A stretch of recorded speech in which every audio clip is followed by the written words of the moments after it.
તો મિત્રો આજે રવિવાર હતો અને 5 ઓર્ડર મેં કમ્પ્લીટ મારી દીધા હતા. છઠ્ઠો ઓર્ડર એવો પડ્યો હતો ને મિત્રો કે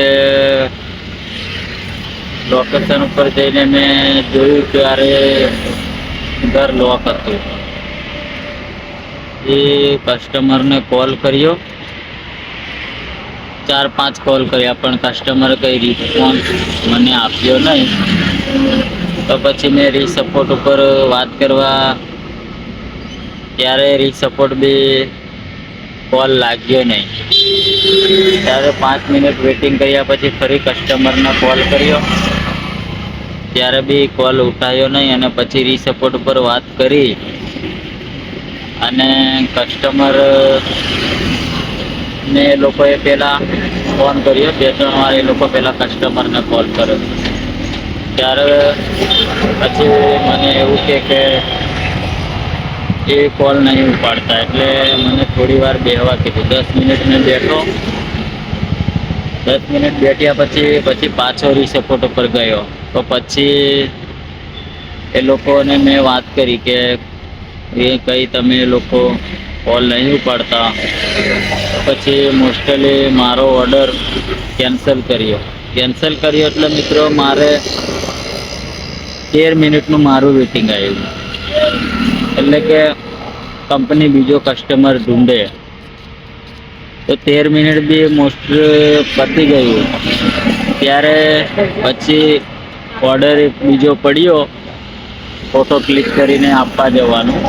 એટલે કે મતલબ મેં કોઈ કસ્ટમરને નહીં આપવાનો, મારે જ લઈ લેવાનો. પણ મિત્રો આજે રવિવાર હતો અને છતાં આવું થયું એટલે હાળું બહુ ખોટું કહેવાય. કેમ કે આપણે જ્યારે કામ કરવાની ઈચ્છા હોય ત્યારે રવિવારના દાડાને ત્યારે જ એવું થયું. રીસપોર્ટ પર બી આપણે પહેલાં સંપર્ક થયો નહીં એટલે બહુ ટાઈમ લાગી ગયો મિત્રો.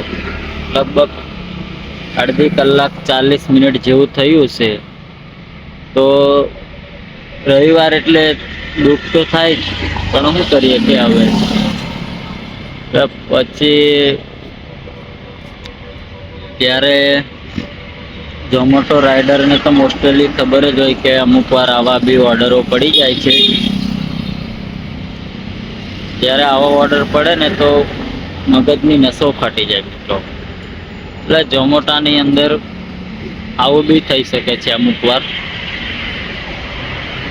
અમુક વાર એવું થઈ જાય ને કે કરવું જ નહીં એમ, પણ કરવું પડે. પછી આવો સીન મારી જોડે આજે થયો હતો મિત્રો. ત્યારે હું છું અત્યારે ગોત્રી ઓર્ડર લેવા આવ્યો છું. હવે